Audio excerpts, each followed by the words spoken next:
Can you move to your right about three inches or so? How's that? That's good. Welcome to ThinkTech, raising public awareness about technology, energy, globalism, and diversification. As part of the ThinkTech series, today's show is the arts in Hawaii.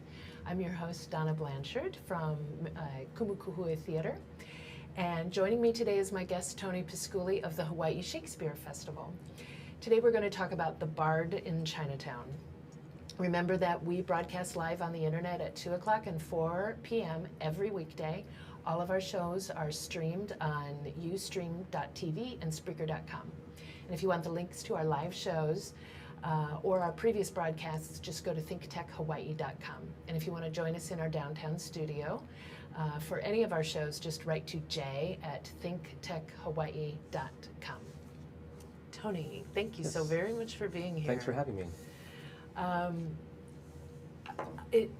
Tony is one of the founding directors of the Hawaii Shakespeare Festival, and that's mostly what we're going to talk about today, but we have to talk about how you came to be in theater. I think that when I think about you, I think about when I first learned that Ayn Rand studied architecture in order to write her stories. Did you know about this? I did not know about that. In order, comparing me to Ayn Rand, I don't know how I feel about that. I don't know. I didn't know how you would feel about it when I said it, but let me tell you why I said it. Because she thought it was important to study architecture to build her stories, to build the characters, to build. There's a certain amount of excitement that you build within a physical structure as well as a writing structure.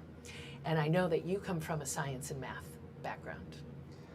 I do, yeah, but that wasn't a deliberate choice. I didn't say, well, I'm going to go into theater, and I think I really need a good grounding in math first. It was sort of more an accident. Right, yeah, you got a good grounding in math and then came to the theater, and you have a pragmatist's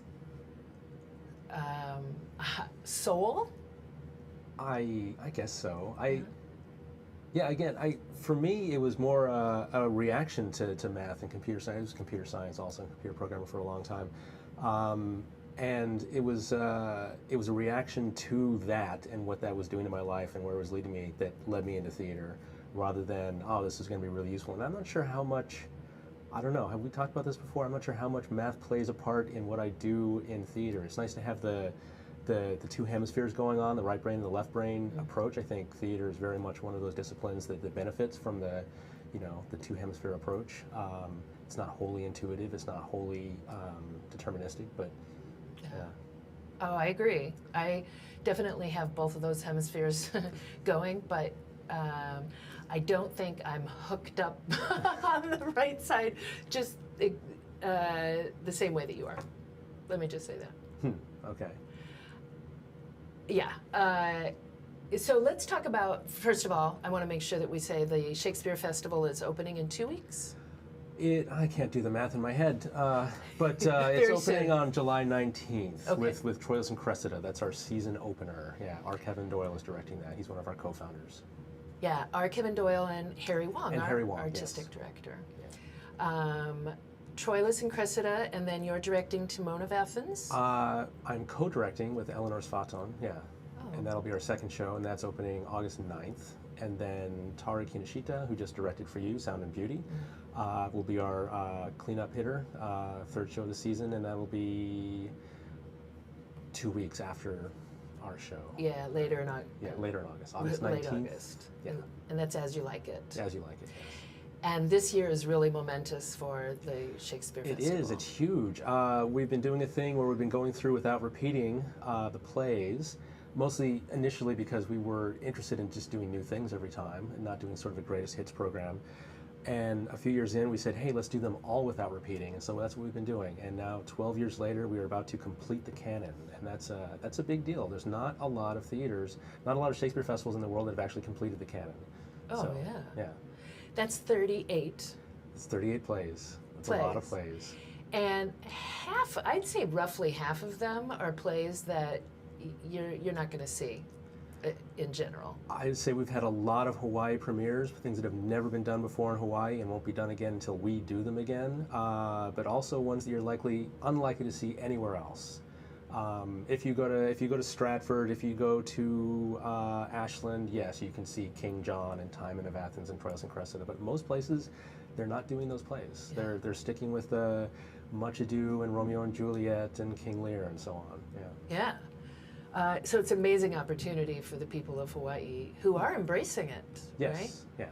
I saw all of the productions last year, and every single one I saw in a packed house. It's good. Yeah, that's what I like to hear. Yeah. Who does your marketing? I do, such as it is. Really? Yeah, yeah. You're doing an excellent job, Tony. Really not, but thank you. Well, then how do you explain the packed houses, honestly? They're small houses and short runs. That's how I explain it. Yeah. Each of them, you seat about 70 in there? 70, 80, something like that. And Depends this on the is in- configuration. We change the configuration every year too. In the Arts at Mark's Garage? Yes. So we have to build a theater. The Arts at Mark's Garage is not a theater. The Arts at Mark's Garage is the undercarriage of a parking structure, and our performance area, as we like to call it, is really just an empty concrete room. Not even a concrete room. It's got curtains on two sides, and we have to build a theater inside that every year. So we build a different one every year. Yeah. So you get to Yes. build a different one Yes, every year. which is nice. And each year the set works for. We make some minor cosmetic variations from show to show, but yeah, it's the same ground plan. And each of them runs for 2 weeks? 2 weekends. It's very short. Yeah. Thursday, Friday, Saturday, Sunday? We open on a Friday. We go Friday, Saturday, Sunday the first weekend, and then Wednesday, Thursday, Friday, Saturday, Sunday the second weekend. That's really awesome that you're packing those houses. It is. I'm good. I'm gratified. And it's nice for the actors also. Nobody wants to play to an empty house. Yeah. Yeah. Well, and it says, I think the people of Hawaii are embracing the fact that they have an opportunity to see all of Shakespeare's canon very well done with very different points of view. Yes. I mean, you do a great job of hiring your directors, because I saw pieces that had a point of view. Yeah, definitely. Very often you see Shakespeare, it is, people who, I don't want to, well, I'm not going to mention any theaters, and most people here wouldn't know them anyway, but sometimes you see Shakespeare done and it's people who say their lines and don't bump into the furniture. Yes. Rather than a point of view presented. You see that. You also see what I call museum theater, which I hate. It's like, let's just do it how Shakespeare did it. Let's put everybody in Elizabethan dress.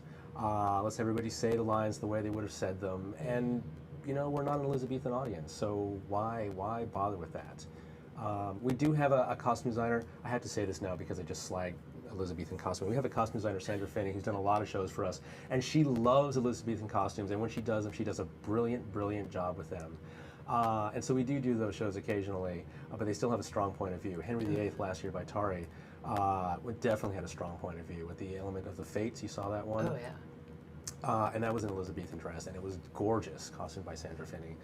But we also do modern dress. We do set in ancient Hawaii. We do set in sort of fantasy worlds. So, and not just to be different, but exactly as you say, to make some sort of to come in with an attitude. Mm-hmm. So, yeah. It's accessible, successful and accessible in that you're on a ride. You're not just trying to absorb something that happened centuries ago. And putting in a context that is familiar, especially for a less familiar play, putting it into a familiar context can make it more accessible. You say, if you're wondering about, Timon of Athens and why I should care about this guy, that's one of our jobs, is to make you care about this guy that you wouldn't necessarily know about or care about. We did an interesting production a couple of years back with Troy Apostle, which was Femme Capulet, which was Romeo and Juliet set in a strip club. And that's kind of a crazy, did you ever catch that one? No. That's kind of a crazy production. Yeah, the first time I heard about it, I thought, oh, well, this is just cheap. This is pandering. This is just an excuse to throw a bunch of sexy girls on stage. And then I saw the first production, which we were not involved with. I asked Troy to bring it back for the Shakespeare Festival. And I was blown away by it, because I think it really did a nice job of updating Romeo and Juliet for our age. With the original play, you have these lovers who can't get together because their parents are squabbling, And it's this big tragedy. And when is that ever going to be an impediment to any modern teenager? It's like, oh, my parents don't like your parents. You know, who cares? Yeah. And here it was, the impediment was the idea of finding love in a hookup culture, where sex is everywhere and plentiful, and that other more meaningful connection is much, much harder to find. And that was the impediment, and that was incredible. And so to set it in a strip club really amplified that.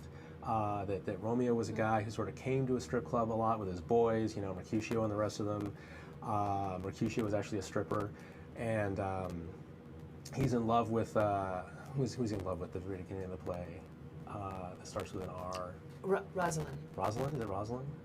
I think that's As You Like. I can't remember now. It starts with an R, though. You're right. Roxanne. I don't think it's Roxanne either.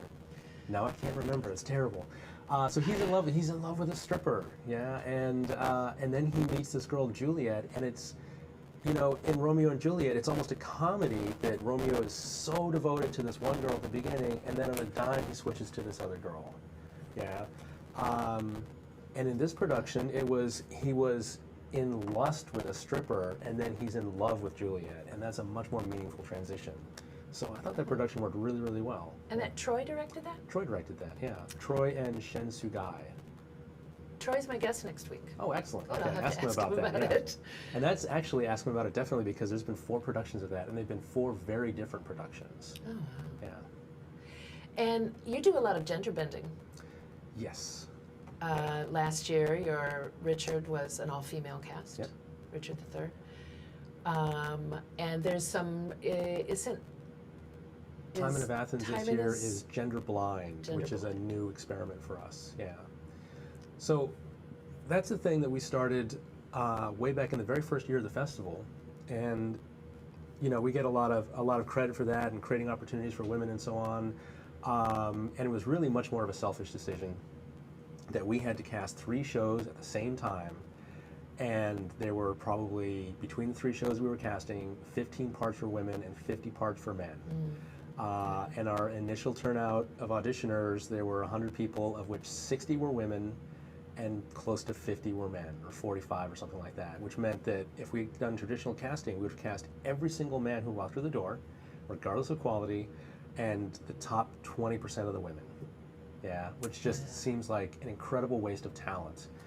And so I made the decision early on to go with an all-female cast for Two Gentlemen of Verona, and that meant that we could just pack a lot more talent onto the stage. Yeah, and selfishly for me, of course, a lot more talent into my cast. I had my top choice of the actors I wanted to work with. Oh yeah. Yeah. So. And it worked. And it mostly worked. It mostly worked. That very first year, there were a lot of questions about why are you doing this, and what does this mean, and what does this say about the play, and my answer was like, I'd come up with an elaborate justification for this world that was an all-female world, and how because there is a cross-dressing character in this play, and what it meant for this all-female world, and so on and so forth. And as the years went by, we've made this tradition. We do this every other year. As the years went on, that became less and less of an issue. And by the time I did Henry V with an all-female cast, and again, I had worked up this whole elaborate backstory, and there was this idea of woman as weapon, which Luc Besson deals with a lot in his films. And I jettisoned it. I just said, I don't need this anymore. I just have a really talented group of actors who are doing this fantastic play, and that's all that needs to be said about it. And so that's what we did, and it worked. And at that point, I was 7 years into it, the local audiences had just become accustomed to it. So you just go, oh, this is one of those, and they just buy in right from the word go, and it's no longer an issue. Yeah. Yeah. I thought that Stephanie Keiko Kong did an amazing job as Richard last year, and she's amazing. I absolutely forgot that I was looking at a cast of all women. It was just, they were telling a story, and they did it very well. We're going to take a short break now. I'm Donna Blanchard, and this is the Arts in Hawaii and the ThinkTech radio series. We're talking with Tony Pisculli of the Hawaii Shakespeare Festival, and we'll be right back in a minute, so stay tuned for more of the story.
We're back and we're live. This is ThinkTech and it's the Arts in Hawaii on the ThinkTech radio series.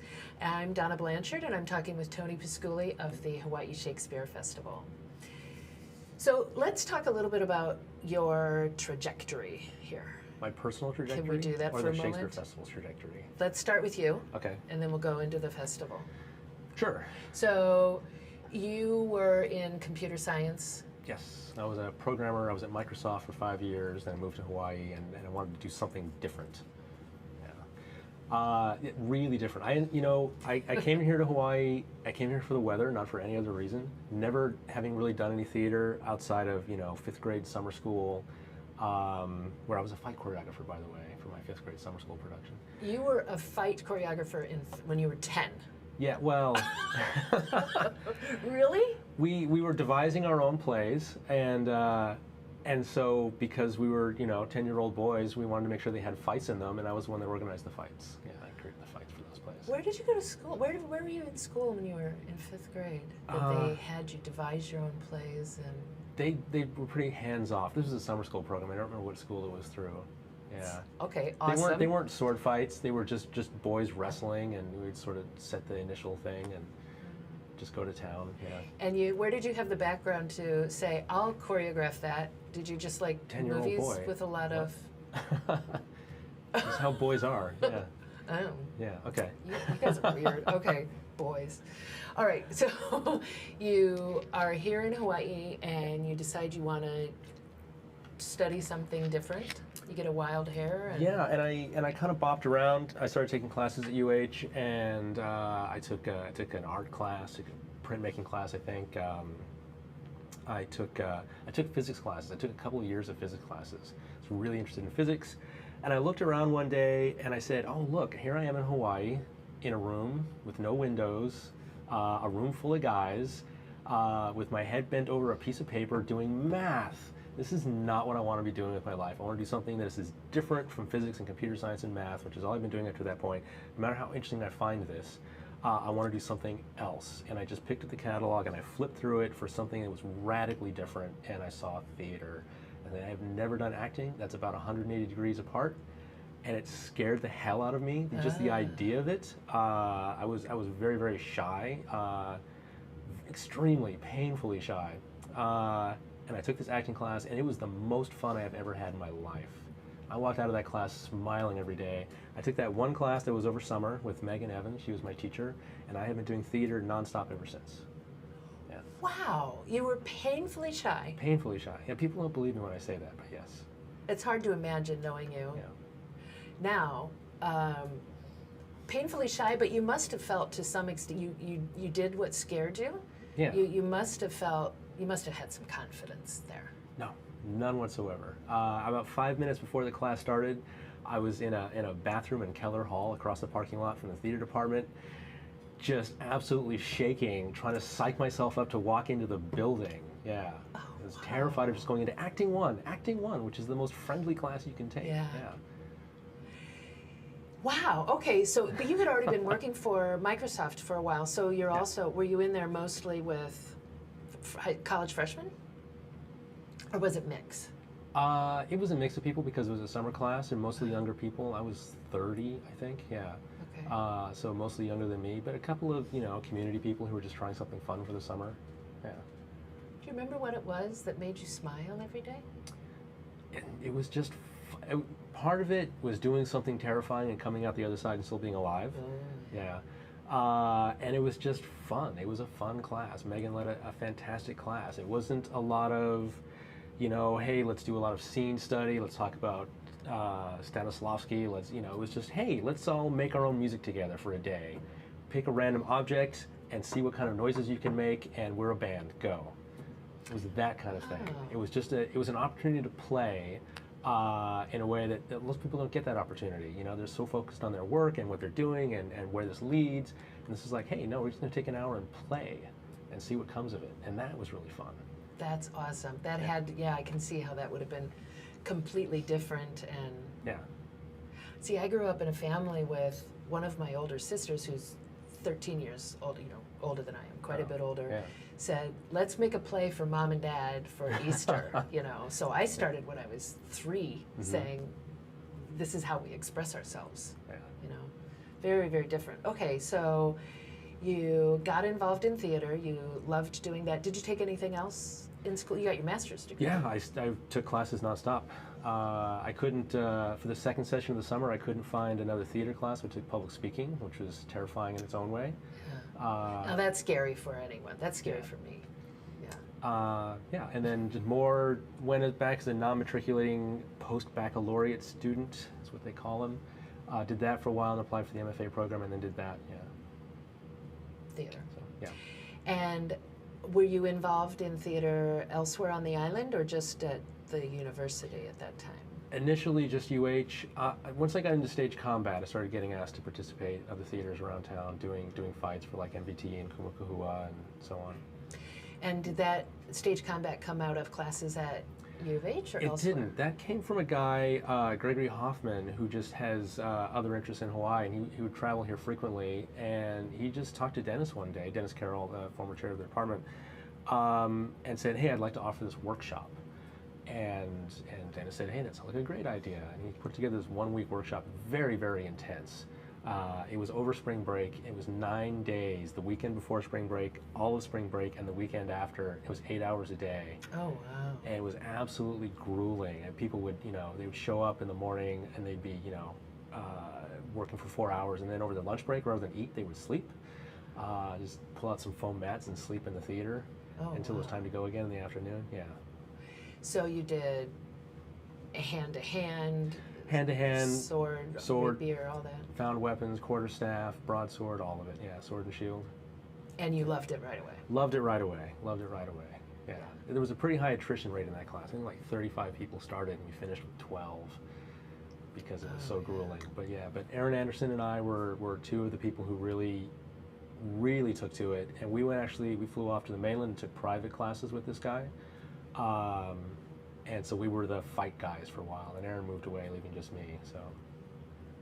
So yeah, you work with a lot of theaters on the island now as the fight coordinator and consultant. Yeah. Did you have a physical background before then? Were you involved in sports? Not really. I played a little bit of soccer in high school, sort of dabbled in martial arts, but never more than a few weeks at a time. Never. People always ask, oh, you must do martial arts. No, don't do martial arts, really. And there's no overlap. Stage combat, people think of it as something like what the SCA does, Society for Creative Anachronism, or like a martial art or like fencing, and it's really unlike any of those things. It's much closer to dance than to any martial art. And what you're doing, and it's not really even close to dance, it's just theater. It's telling a story, only now we're telling a story with weapons instead of with words. Right. So.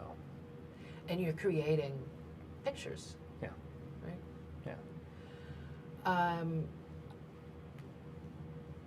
Okay, so I'm not even sure how to phrase this question. That does the movement, the creation of those pictures when you direct, does that drive your actors, the pictures first, or does the emotional drive the pictures? You know what I'm asking? With the stage combat or with the directing in general? Directing in general, your work is very physical, I think. I think so. I'm a very, surprisingly, for such a left brain guy, I am a very intuitive director. I don't plan out a lot in advance. I don't think, oh, the logical thing here is this, this, and this. I just, I put some bodies in space and sometimes I'll just let them walk around and say, oh, you know what, you really need to be over there. I don't know why. But sometimes it's compositional things. Sometimes we need to separate these two groups of people.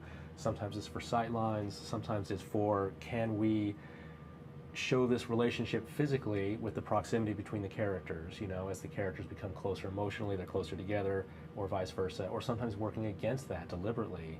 The farther they are apart emotionally, the more interesting it is to bring them close together, to force them close together.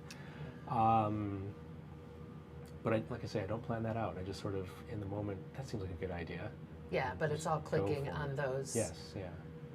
On those gears, Yeah. cams. is the word that comes to mind. Yeah, when I direct by feel, and I know a lot of other directors who do the same. And I don't know, the proximity, the choice of proximity, I think is coming from a different place. Interesting. Okay, so we've got just a couple of minutes left here. Let's talk about some of the other theaters on the island that you have worked with. You've worked with Kumukuhua. We have combat in like every other show at least. I think. A lot, yeah. Yeah, we have a lot. I've done a few shows for Kumu. Nick Lowe, who's another fight choreographer on the islands, married to Tari, has been doing a lot of stage combat at Kumu recently. Yeah, Sound and Beauty. So. Yeah, and Tag. Have you worked with the theater? Tag. I've worked with Tag a lot.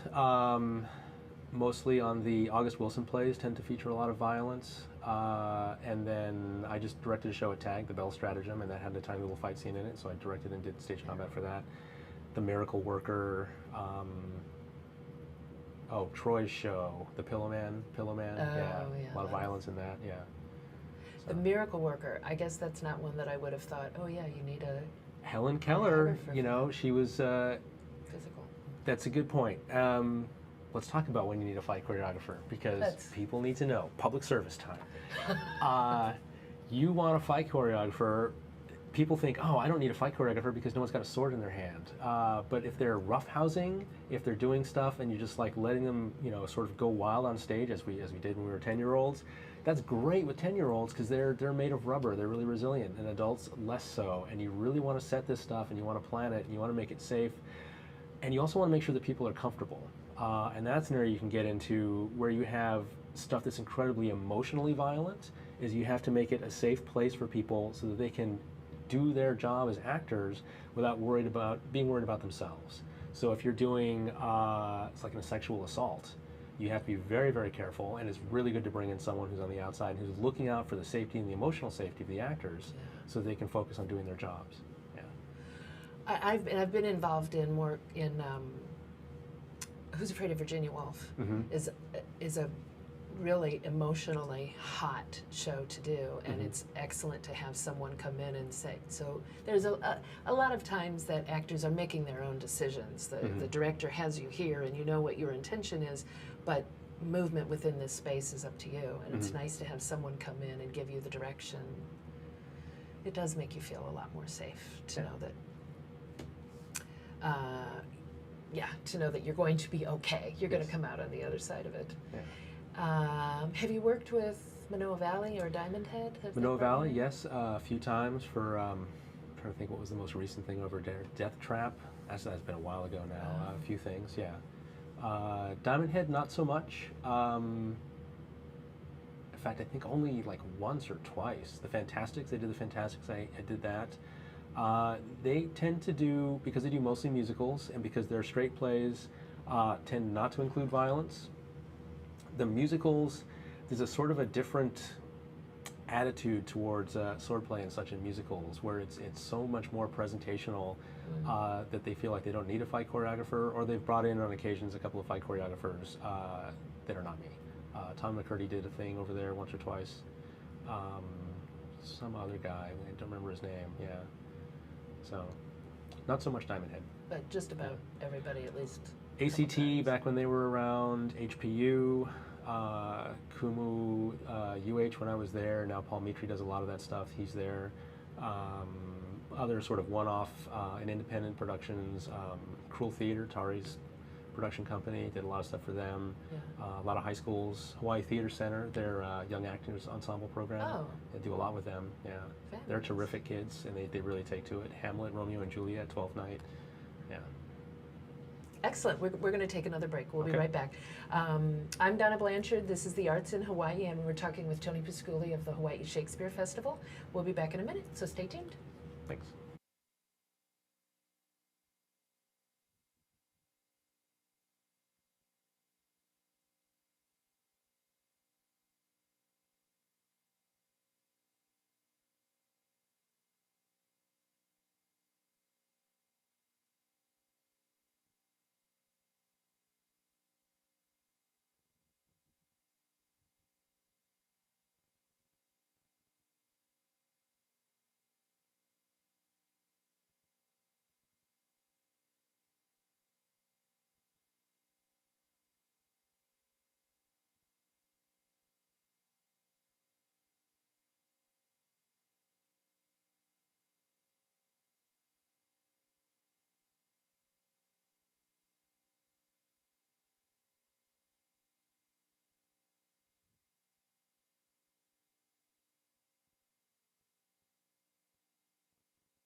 Hi, we're back and we're live. We're ThinkTech, and this is the Arts in Hawaii radio series. I'm Donna Blanchard, and I'm talking with Tony Pisculli of the Hawaii Shakespeare Festival.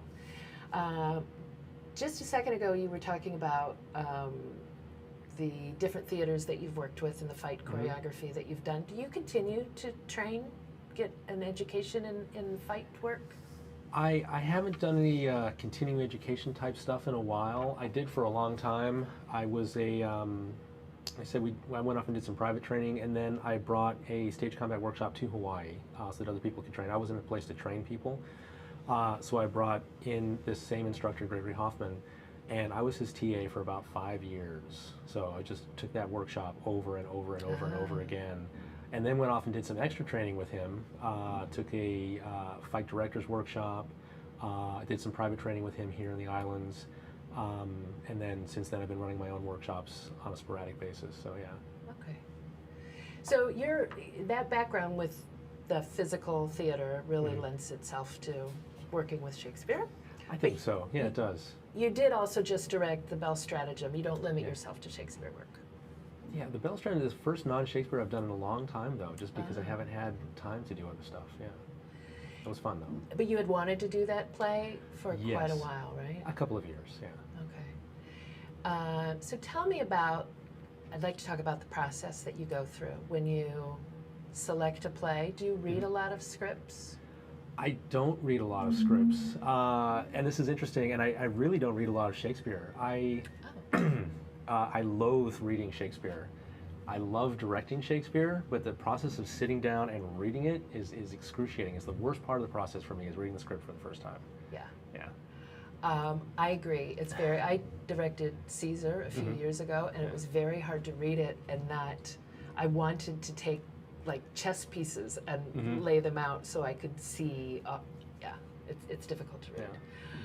So you don't read a lot of scripts in general. So how did you find Bell Stratagem? I saw a production of it in London, and I was there on a trip. I saw like 20 shows, I think, in a couple of weeks, and it was the one show that blew me away, which was really surprising. And I saw some incredible stuff, and it mostly felt fairly flat and intellectual and boring to me. And this one, it was a show that just popped. It was so full of life and so fun. That I wanted to do it. Yeah. Okay, so and you took it to the actors group TAG. Yes. Yeah. And did you present that to them, and then you? They asked me to direct a show. They said, "Hey, we'd love to have you come, and if you could do this August Wilson play." And I wasn't interested in that particular play. And they said, "Well, we'll have anything you want to do. Just wide open." I said, "Oh, well, I've been wanting to do this play. How about this play?" And they said, "Great." So I don't know how great a fit it was for TAG's audience. I think it might have fit better as maybe like an off-season Shakespeare Festival. I think it really would have been worked well for the Shakespeare Festival audience, but it was a fun show. Yeah.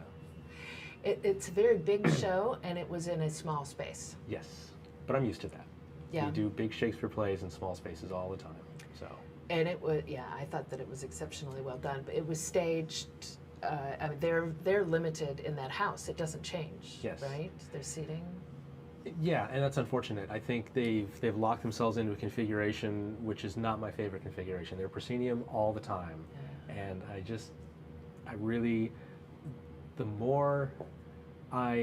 the deeper I get into theater, the more prejudiced I become about this. I don't care for proscenium theater. I just don't like it. I think there are shows where it works and it's appropriate, and that's great, but for a show like Bell, and for a lot of other shows, more than people are willing to acknowledge, what you care about is the fact that it's live theater, and what's important is your contact surface with the audience, and proscenium gives you most limited contact surface with the audience. Right. Yeah, so really it's better to expand that as much as you can, interact with the audience more, engage the audience more.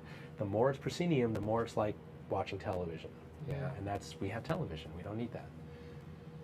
And it's, although at TAG, it is such a small space that you are close. You're breathing the same air. It's very intimate. As intimate as you could make a proscenium theater, yes. Yeah.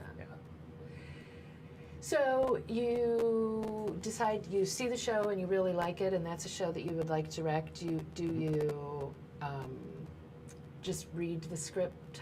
What's your next step? Do you read it several times yourself? Do you like to with have Shakespeare, a group I read it myself, and I edit every single script that I do, every single Shakespeare script, because mostly for length. Because if you do them unedited, with our contemporary actors, they're going to come in about 3 hours long, and it's just too long for a modern audience. And so my first job is to go through and edit it down to about 2 hours. And that's a really interesting process, because there's a lot of storytelling that happens there. You know, you're not just saying, well, this speech is this long, we'll make it half that long. It's not just a compression. You're picking and choosing elements, and as you pick and choose elements, you're deciding what to prioritize and what to deprioritize. You know, is this plot line going to rise up, and are we going to shape this story in this way? And you know, if I cut this, that really says something else about this character. So there's a lot of thought that goes into that. Yeah, you're shaping Shakespeare. Yes. And we can, it's okay. And we can, it's okay, because he's been dead, yeah, so for a while. And those plays are out there. If anybody wants to go back and read the unaltered play, to the extent that such a thing exists, we could talk about that with Shakespeare, you know. I mean, are you ever getting the original Shakespeare? Who knows? You know, there's the folios, there's the quartos, there's the et cetera, et cetera. But yeah, those other editions are out there. People want to read them, but this is this production that we're doing, and this is how we're presenting it to you. What was the movie that was out a couple of years ago that questioned if Anonymous? Anonymous. Yeah, I never did see it. By did Roland you? Emmerich. Yeah, it was actually a great movie. I don't buy the premise at all, but it was a terrific, fun conspiracy movie. Yeah. And there were people who were up in arms about it being produced at all, that it was questioned. I think it's fine to have this sort of debate. I don't give a lot of credence to it, but if people want to spend their time talking about that, that's fine with me. I still want to see the movie, but okay, I digress. Speaking of movies, yes. What you should see, Joss Whedon's Much Ado About Nothing. Oh, absolutely, don't miss it. That just came out, brilliant. right? It is brilliant, yes. I'm writing it down.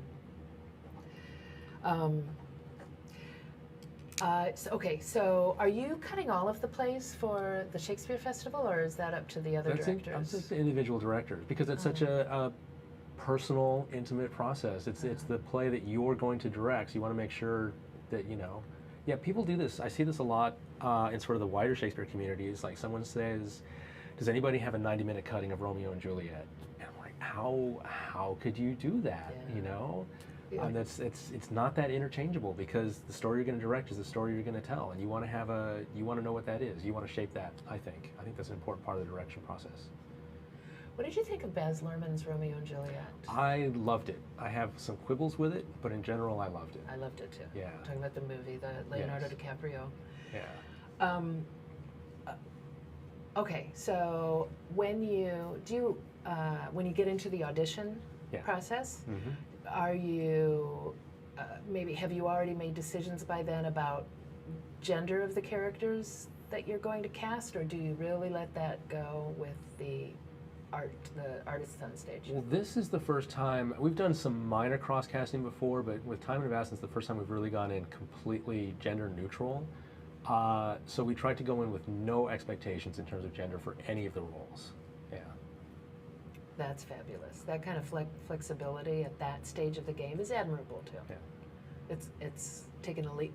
Yeah, we ended up casting Sean Thompson in the lead, but Lacey Chu was a strong contender for that part. So we could have gone, and that would have been a very different show. Yeah. So. They are two very, very different people, yes. Indeed. Oh, yeah. That's interesting. Yeah.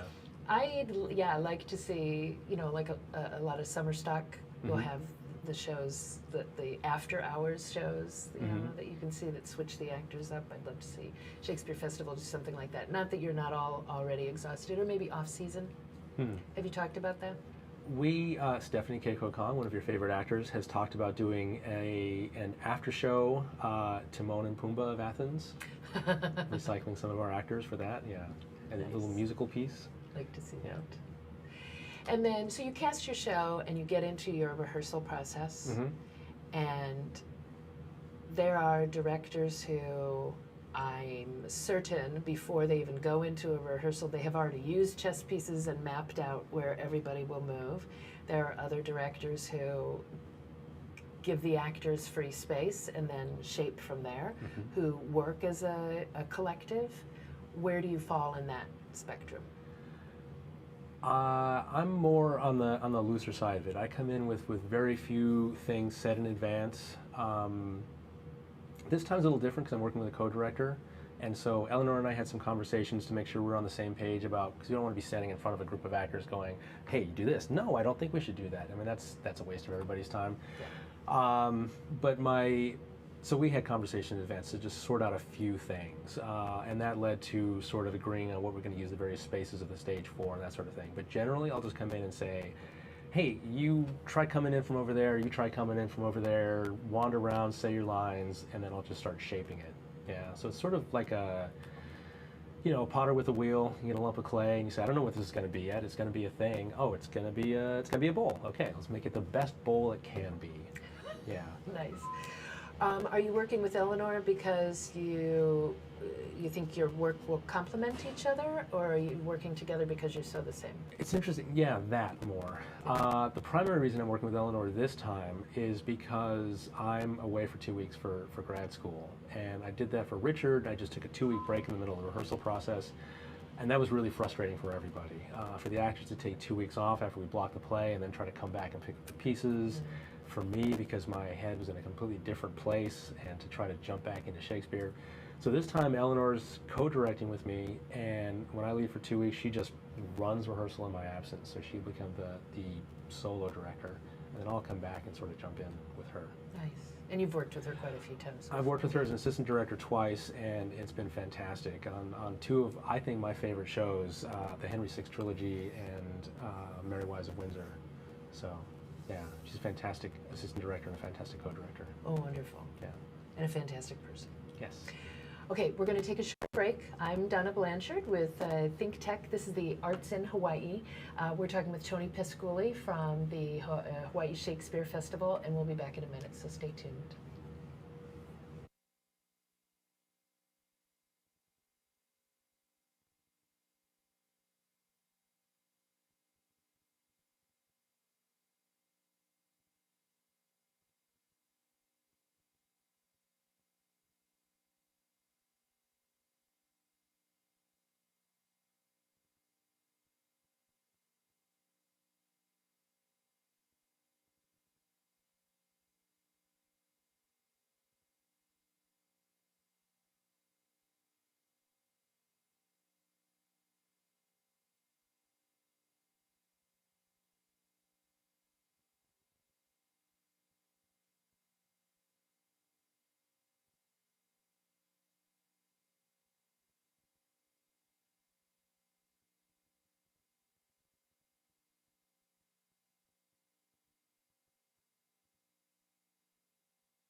And there's a reason for that.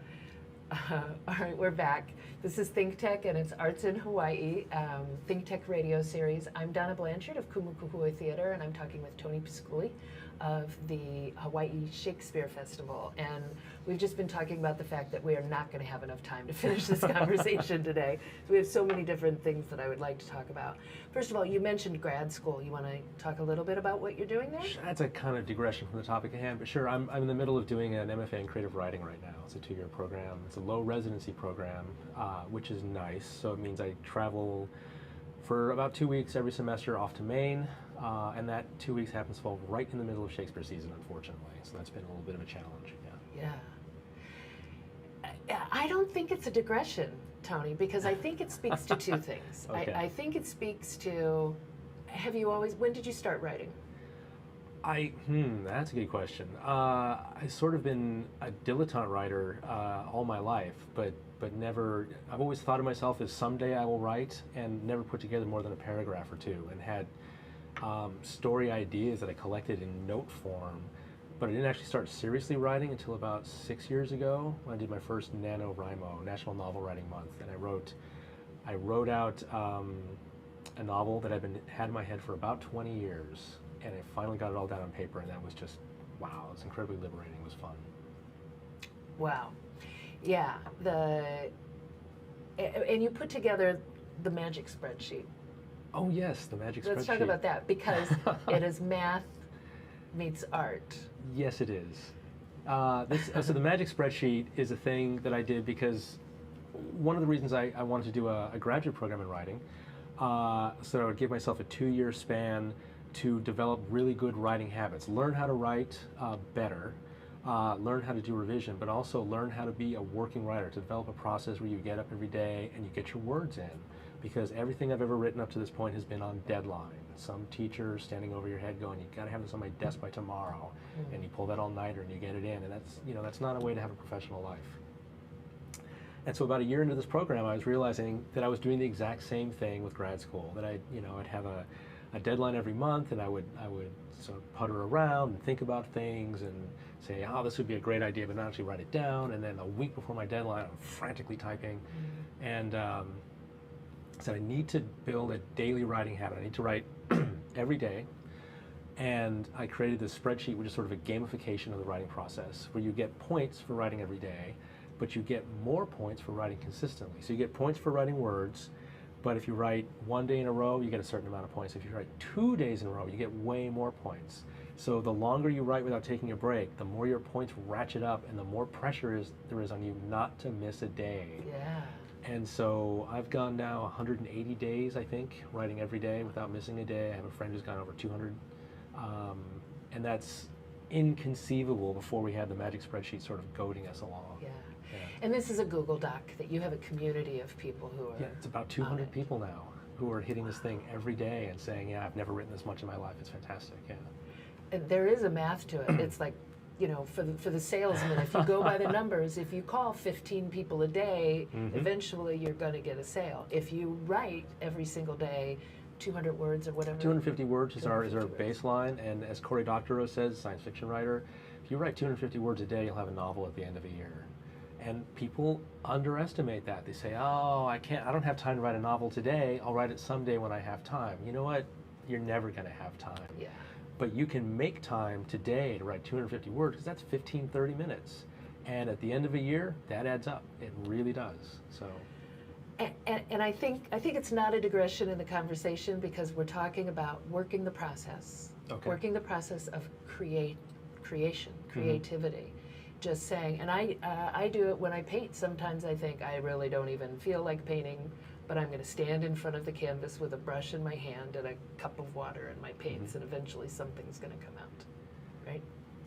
It's interesting because writing is such a different process from theater that they don't even live in the same world for me. That's why I think of them as very different. For me, theater is a joy as long as someone else is handling all of the logistics.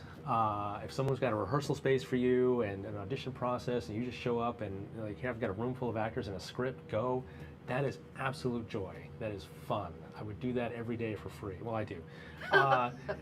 Writing is something I force myself to do. It is painful. It's just like, there's going to be a reward at the end of this, but in the meantime, it's misery.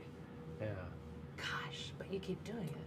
Because the reward is so rewarding. So rewarding. All right, we're going to have to talk about that another time because we have 3 minutes to talk about forming the Shakespeare Festival, and then about another 3 minutes we can talk about some of these other things. So, what happened? You and R. Kevin Doyle and Harry Wong were... We were out for pizza or something after some theater event. I don't remember what it was. We were walking around in Chinatown, and R said, "Hey, Harry and I have been talking. What do you think about starting a Shakespeare Festival?" It was like, "Okay, great, let's do it." And the Polycou Theater was just about to open up, and we said, "Hey, let's do it there because it's a brand new theater, and we'll get lots of extra publicity, and it's also going to be a really nice building." So, yeah. And the Polycou seats like 500. 300. 300. Just under 300. 290 something. Okay. Large space. Very large space, proscenium, semi sort of a weird pseudo thrust thing they have going on, but basically proscenium theater, stadium seating like modern day cinemas, yeah. And expensive, yeah. Very expensive, yes. One of the reasons we moved away from there. Okay, so at that point did you decide let's do the canon without repeating? No, we didn't come to that until I think well after we'd left the Polycou, yeah. And the three of you just had enough connections to say, this is what we're going to do, we're going to take this leap, and we're going to... And, okay, did you do 3 plays that first year? We did. It wasn't the Hawaii Shakespeare Festival that first year, it was the Summer Shakespeare Festival. And it wasn't, you know, a 12-year mission to do all the plays. It was, let's do this thing one time, because it'll be fun. But I think it's interesting to note that even that very first year, it's not like we went the safe route and did Romeo and Juliet, Midsummer Night's Dream. We did Hamlet, which is ambitious. Yeah. Two Gentlemen of Verona, which is a fairly obscure comedy, and Coriolanus. Really? Yes, that Who was directed that? Harry directed Coriolanus. That doesn't surprise me. Harry would be the one to choose that. That's our artistic director there. And was it well received? It was very well received, yeah. Yeah, we had a terrific turnout, and we got some great press, and the first thing everybody asks is, are you going to do this again next year? Oh, so, yeah. Cool. Who's your audience? Our audience falls into a couple of groups. There are Shakespeare aficionados. There are people who just love Shakespeare, and they vary from, you know, high school students who are studying it to people who have seen it on the mainland and other festivals around the world to just, you know, lovers of literature. And then the other big chunk of our audience is people who have, is friends and family of people who are on the stage. Oh, yeah. That makes sense. Yeah. But they're a great audience. And it's nice to have that combined audience because we're not just going, hey, Shakespeare lovers, here's an intriguing interpretation of this play you're already familiar with, you already know all the lines, but here's our spin on it. We can't do that. We have to make it accessible to those people who are saying, I'm here to see Little Joey, it's his first stage role ever, you know, but if they're just sitting there not understanding a word that's being said, you know, we're not doing our job, So over the last 12 years, you've been doing your job, obviously, very well. I think so. And I'm really sorry that we are out of time, Tony. We're going to have to wrap it up. We're going to have you come back and talk about why it's so rewarding to be writing a novel. Sure. Among other things. So the HawaiiShakes.com, is that your? HawaiiShakes.org. HawaiiShakes.org is where you can get some information on the festival. Come see the last 3 pieces in the canon. I will be there, and get your tickets in advance because they do sell pack out. it up. Yes. It's at the Art at Mark's Garage in Chinatown. It's a great place to be. I'm Donna Blanchard of Kumukuhua Theater. I've been talking with Tony Pisculli of the Hawaii Shakespeare Festival. This is the Arts in Hawaii and the ThinkTech radio series. Thanks very much to our production manager, David Plona, our communications director, Chrissy Goffigan, and to Jay Fidel, who sometimes somehow puts it all together. To check out our previous broadcasts, go to thinktechhawaii.com, and please like us on Facebook. Thank you very much. Aloha.